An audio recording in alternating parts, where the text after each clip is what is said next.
Hi BookTube! My name is Sarah and welcome to the Bookish Knitter. Today I'm coming to you with a weekly reading update. So I read a lot this week, guys. It's been a stellar reading week for me. I finished 6 books. That is amazing. So I read 6 books this week. Very, very happy about that. So I am going to share with you the 6 books that I read. So do be sure, if you want, to check the timestamps below if you want to jump ahead to any of the individual reviews.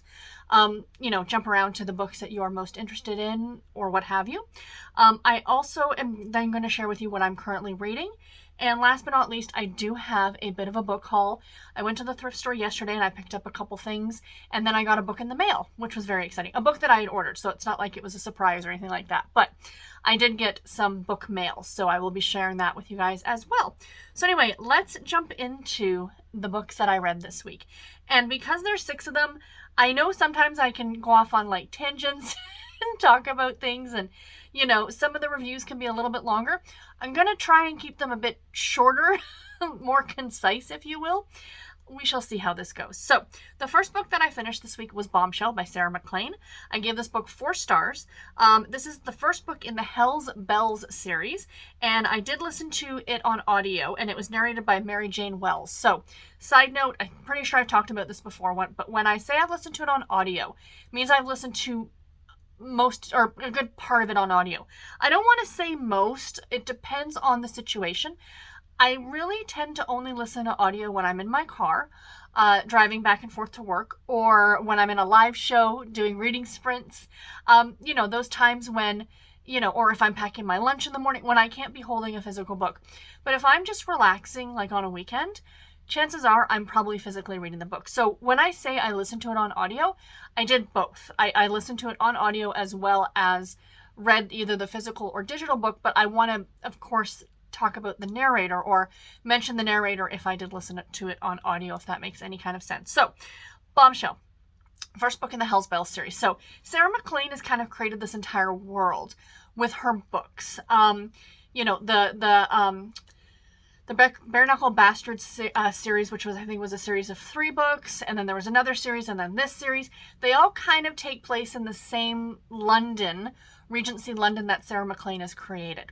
Now, these are not to say that these are, really, really like something that would have never happened. The author's note in the back of this book, again, a reason I'm super glad I read it as well as listened to it on audio, because oftentimes with the audiobooks, you do not get author's notes in the back, which is... Can I complain about that, please? Because it's really annoying. But I did read the author's note because I finished this book as an ebook because I had it for my Kobo. And she talks about this group called the 40 Elephants, I think. And it was a group of women who in, Regency London were like pickpockets and thieves and what have you. And I now want to read more about them. So I'm very, very excited about that. But for this book, our female lead in this one is Cicely. And Cicely, she works with this other group of ladies. So there's going to be 4 books in total for this series, 1 for each of the women. And essentially what they are is kind of, I want to use the term vigilante for lack of a better term. So essentially, they're not trying to kill anyone or hurt a person physically. But what they do is when they see an injustice being done to a woman, like for example, because back then, of course, women were property. They were either the property of their father and then going on to being the property of their husband. And they were oftentimes mistreated quite severely in some cases. So for example, there's a Viscount in this book. I can't remember his name, but he's had 2 wives and both of them have mysteriously died. And now he's got a new wife who's quite young. I think she's only like 17 or something but that would have been the norm back then. I'm not justifying it. I'm just saying that would have been the norm back then. He was older. He was in his 50s, I think. So for a 17-year-old, I can imagine, that poor girl. And they're at this party and he's just belittling her. And these women, Cicely and her friends, assume that this guy probably killed his first 2 wives. The accidents were just too accidental, if you know what I mean.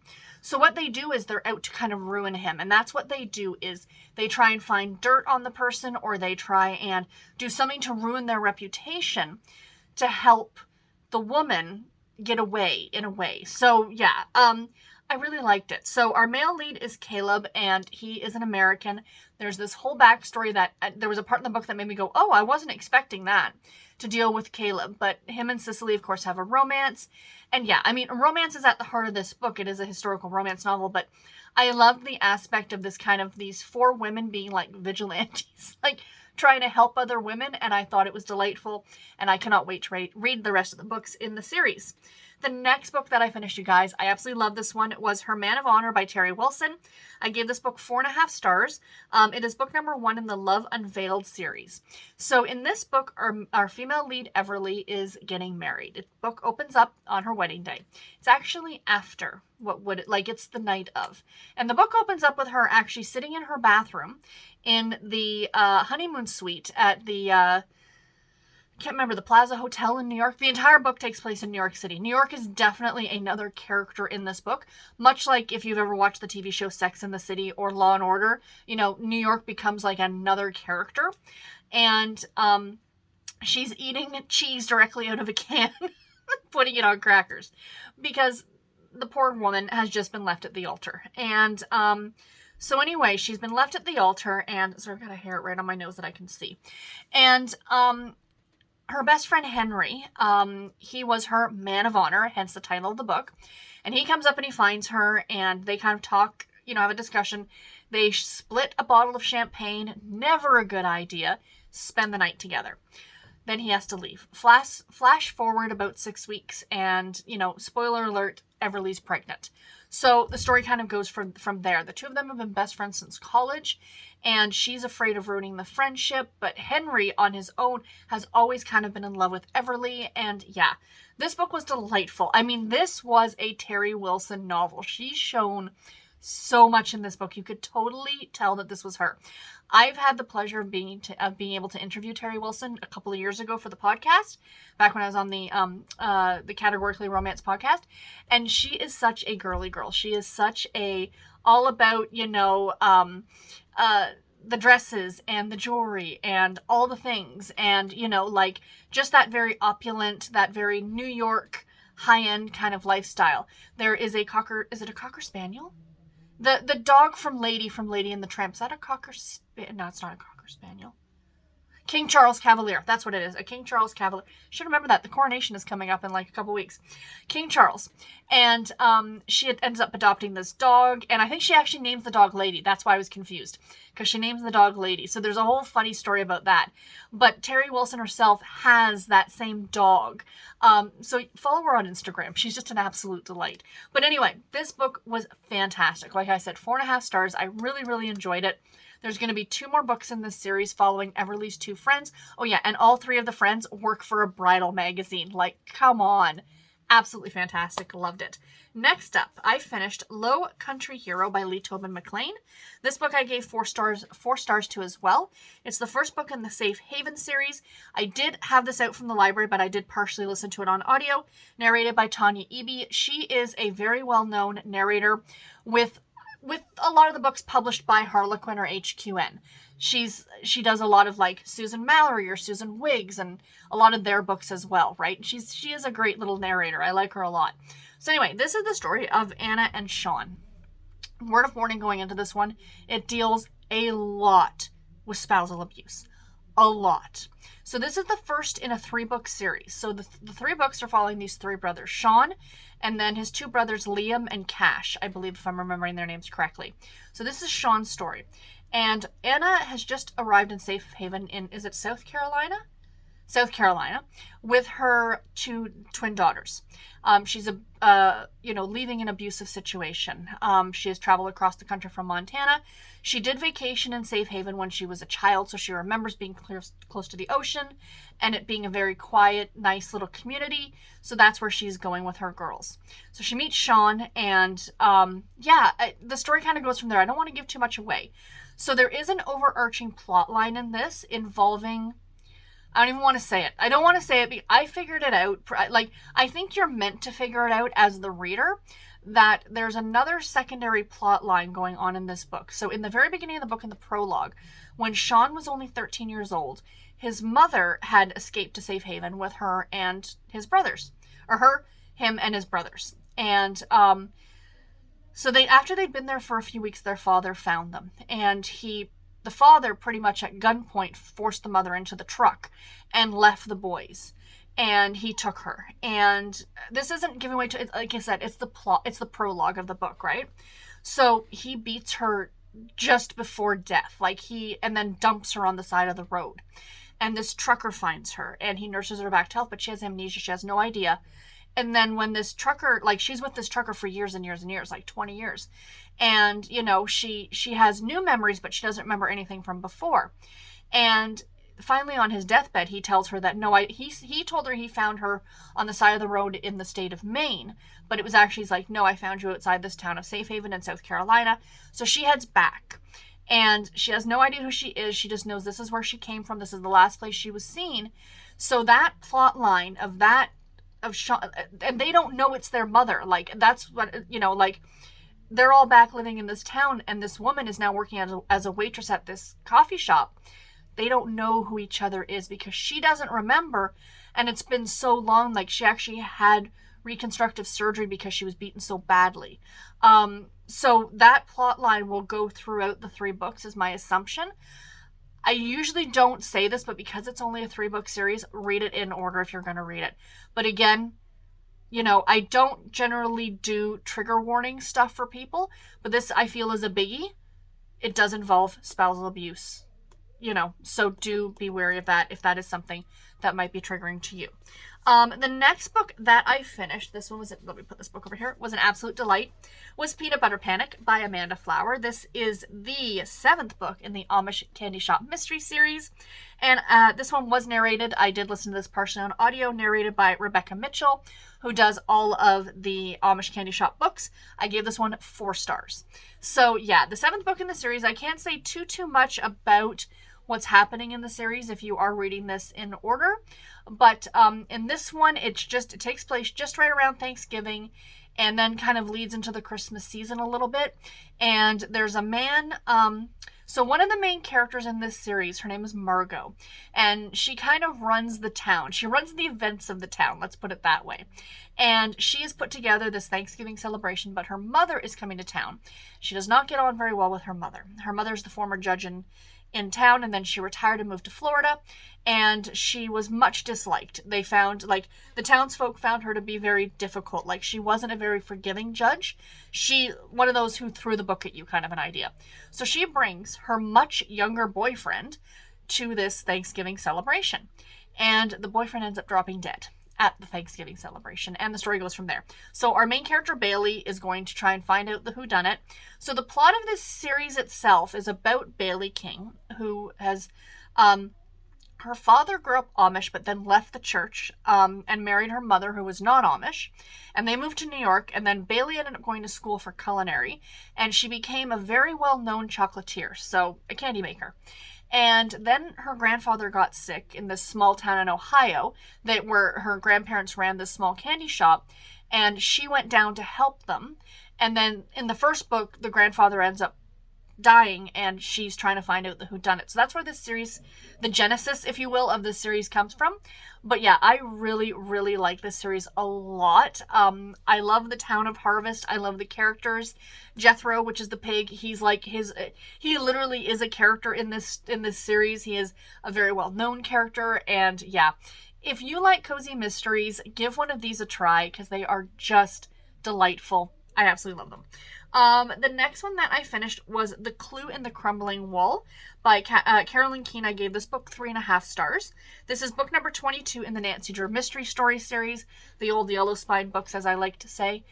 In this one, Nancy is searching for a missing woman who is entitled to an inheritance from a boyfriend who died. So her and this guy were together, and then she took off and went missing. She was a very well-known dancer. And then many years later, the boyfriend dies, and he leaves her this castle. And when Nancy goes to investigate, she notices that a lot of the castle itself has been torn apart, as if they're looking for something, as somebody's looking for something. So that's kind of the plot of this one. These are fun. I mean, I read this in a day. Gave it 3.5 stars. I thought it was interesting. And yeah, I don't really have much to say about it. It was a fun read. It was a Nancy Drew. And the last book that I read was not one that originally was on my TBR. I was originally going to read the Kristen Higgins book, the road trip one. But then Hannah, during a live show last week, mentioned that she had read this book, and I went, oh my God, that sounds so good. And I happen to have it on my Kindle. So I grabbed the audiobook of it as well, and that is Happiness for Beginners by Katherine Center. I gave this book 4 stars. It was narrated on audio by Marguerite Gavin. So again, I partially listened to this one on audio as well. This book was so good. It's about our main character, Helen, who is 32 years old, and she is divorced. She's been divorced a whole year. She decides to do something kind of wild and crazy. So she ends up signing up for this extreme hiking trip through the mountains in Wyoming. And it's like, it's not for the faint of heart, essentially. Like, there's this like kind of running gag throughout the entire book where people are like, haven't people died on this? And her stock answer is, they're under new management. Which I thought was just hilarious. So this book deals with a lot of like her moving forward, her moving on from her divorce, her finding herself. You know, she thought she had to be tough and this and that, but she's trying to be happy instead, because it's just a nicer way to be. So on this hike as well is this guy by the name of Jake. And Jake is actually her younger brother, Duncan. So Duncan and her are about 10 years apart, and it's his best friend. So this Jake guy's only 22. So there is a romance between the two of them, which I thought was absolutely delightful.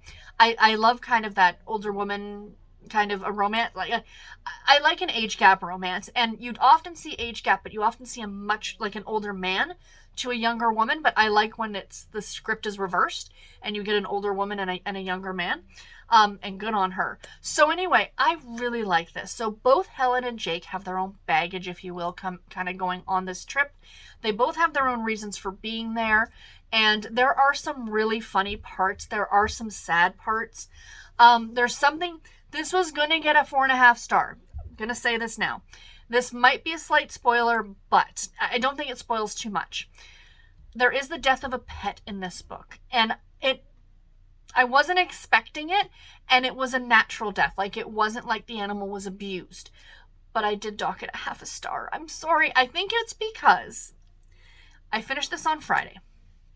On my way to work on Friday morning, for those of you who might be triggered by the death of animals, I ended up as I was driving to work, I saw a cat on the side of the road that had been hit by a car. I think that's what, then when I read that night that there was the death of a pet in this, I think it just kind of made me go, no, this is too much for today. I can't do it. And I think that's partially why I docked it 0.5 star, but on a small, non-book related rant, and this is my opinion, you can have your opinion, but this is mine and I'm right. Cats are not outdoor animals. Cats belong inside, especially if you live in a city. If you live in the country and you have barn cats, that's a completely different ballgame. If you live in a city, cats don't go outside. There are too many predators, humans, animals, cars. It's one of those things, you know, people say, what hill would you die on? This is one for me. Cats are not outdoor animals. I don't care if you put a collar on it. I don't care if Fluffy comes back every night. That's not the point. When you let Fluffy out, you don't know what's going to happen to Fluffy. So, sorry. Again, just my opinion. But it really makes me mad. I'm sorry. Because I just think I would be heartbroken if something happened to one of my cats. And would feel completely guilty. You know what I mean?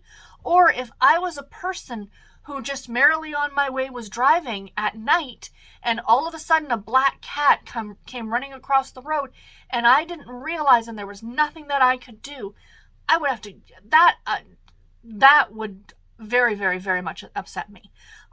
So yeah, anyway, animal lover, I just wanted to, that had nothing to do with the book. I'm sorry, you guys, but I just had to put it in there because it really did make me mad. So yeah, anyway, back to Happiness for Beginners. Happy, let's channel happy. I did enjoy this one. I really did. I like the character of Helen. I like Jake. I loved, like, you meet all these other characters on this hike. There's, I think, 10 other people in the group plus the instructor. And really, the author did a great job, because at first you're thinking, oh my God, there's going to be like 12 or 13 characters I need to keep track of. But no, like, it was perfect. It's exactly as if you had met them in real life. Like, they kind of have nicknames, and they don't really necessarily have personality. Like, you don't get into each of their backstories, but they're definitely archetypes of certain. I really liked it. I really enjoyed this one. Give it a read if you have not read Katherine Center. So thank you, Hannah, for giving me a great recommendation. So that's everything that I read last week, you guys. Yay! And a small rant about cats not being outdoor animals. That was free. That was free with purchase. So let me share with you guys what I am currently reading.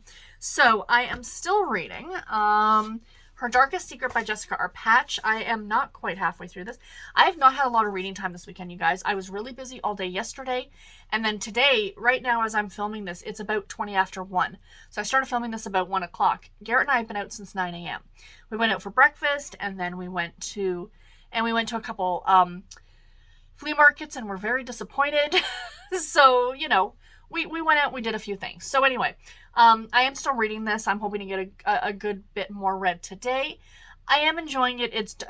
This one is a little, okay, I'm feeling like a little weird kind of push and pull with this one, because while it is dark with this whole serial killer aspect, there are some parts of this book that are very light, and I just feel like, am I reading two different books? Like, I don't know.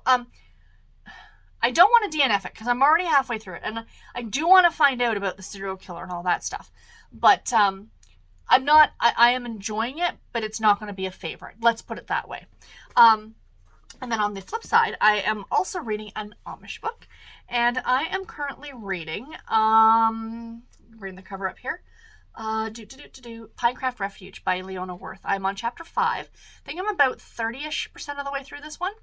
And I'm really enjoying this one, guys. It's super cute. So it's about our main character, Eva, who goes down to Florida, to Pinecraft, Florida, to visit with her aunt. Pinecraft is a real place. It's like the real Amish vacation destination. It's somewhere near Sarasota, Florida, to my understanding.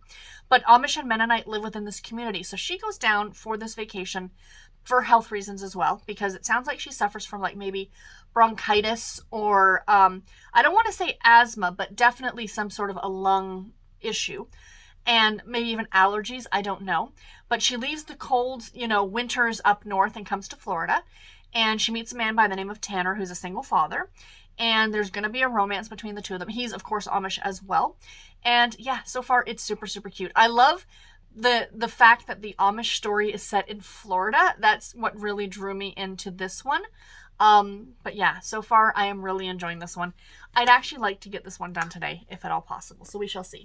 So on to the book haul, my friends. On to the book haul. So like I said, yesterday the husband and I went to the thrift store and I bought 5 books. I always try and look for Harlequin books if I can. Ones that you don't see all the time, slightly older ones. And yeah, or Harlequin books by authors that are a lot more well known. So the first one, speaking of that, is a Susan Mallory book. And this is The Millionaire Bachelor by Susan Mallory. This is a Silhouette Special Edition, which would now be a Harlequin Special Edition. And it's number 1220, and this was published in January of 99. So yeah, look at the outfit. Like, it's a mask. Okay, so she's got a mask. Okay, so very interesting. The Virgin and the Brooding Bachelor. Nice. After spinning a tall tale about her life, Kathy knew it was no wonder reclusive millionaire Stone enjoyed their nightly conversations, for Kathy treasured the moments when he bared his soul too. Then a twist of fate brought them face to face with her fantasy man and into his house. So interesting. Very interesting. So I got that one. And then I found this old Betty Neal's book. Oh my gosh. So this is a Harlequin romance. And this is Marrying Mary. Older one. Number 3492. And this is from February of 1998. So yeah, Betty Neal's very, very well known. A prolific writer for Harlequin and Mills and Boon Harlequin. Everyone in her family had agreed that Mary Pageant would one day make some man a perfect wife. The problem was the only man Mary had even thought about marrying was eminent Dutch heart specialist Raoul. So Betty Neal's this was her jam, is that it was often doctors were her male leads, and most oftentimes, and especially in her older books, nurses were the female lead. So it was that dynamic. But I mean, yeah. So I don't know if this is a reprint of an older book. Bear with me just one second here. Let me see here. Well, she was a nurse, so that's interesting.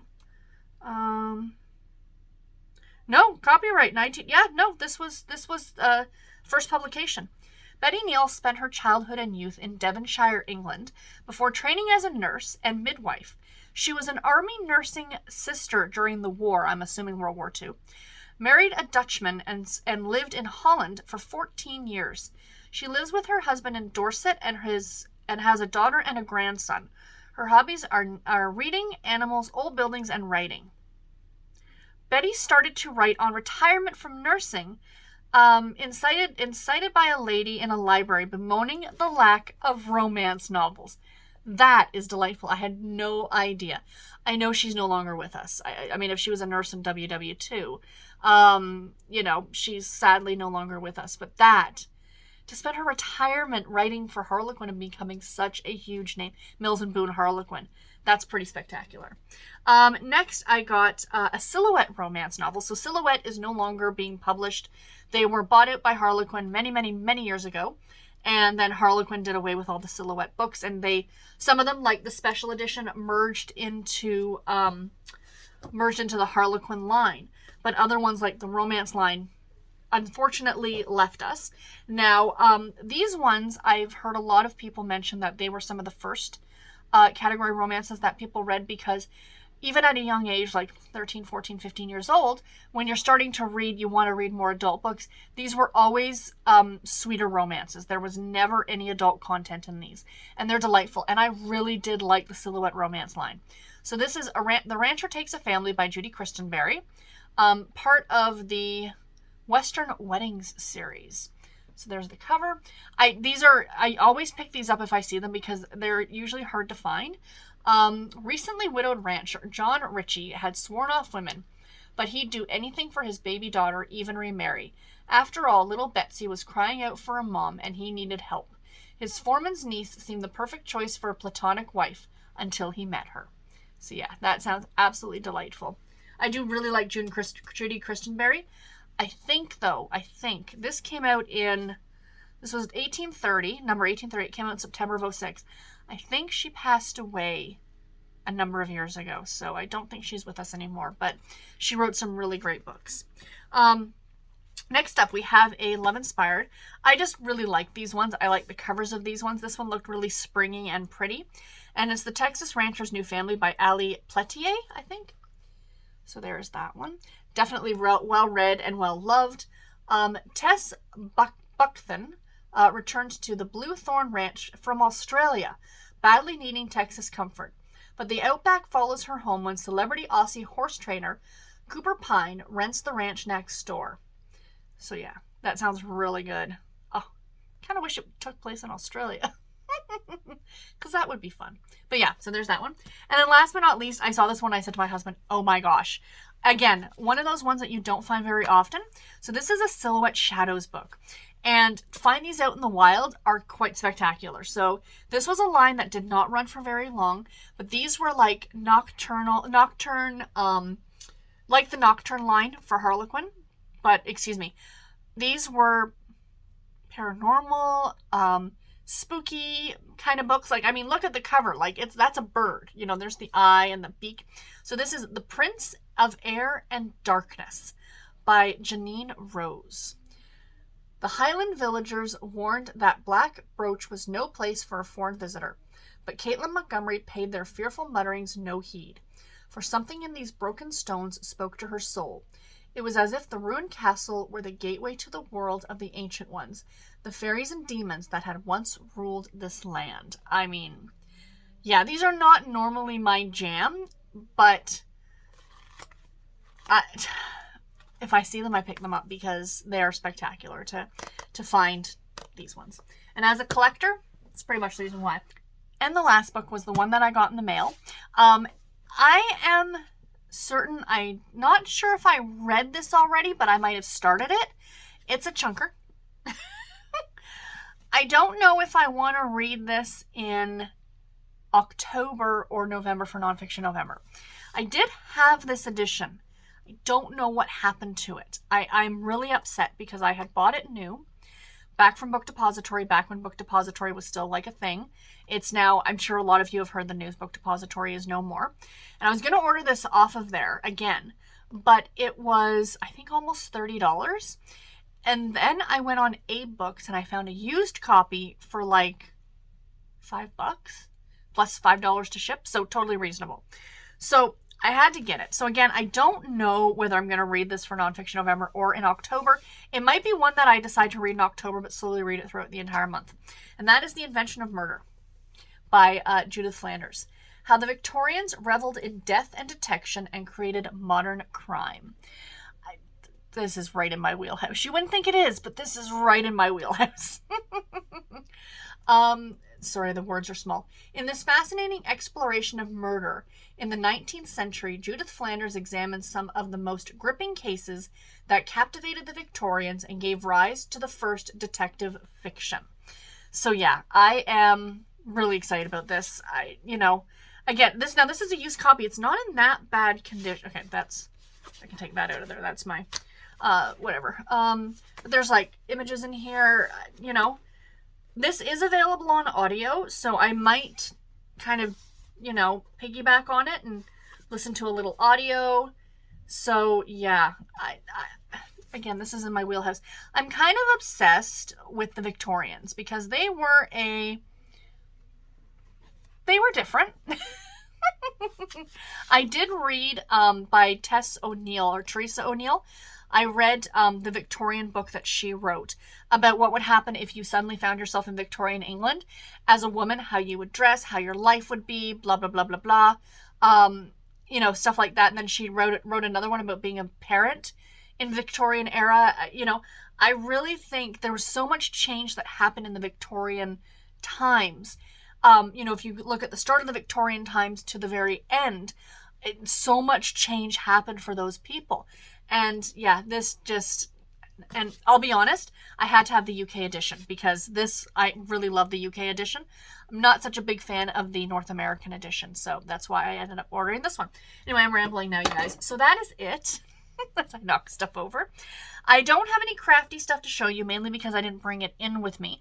I really only worked on my sock this week. I will show it to you guys next week, I promise. And yeah, so that's it, you guys. I hope you enjoyed this video. Please let me know in the comments below, what did you read this week? Did you read anything great? Have you read any of the books that I talked about? And until my next video, everybody, take care and happy reading. Thank you all so much for watching. Bye, guys.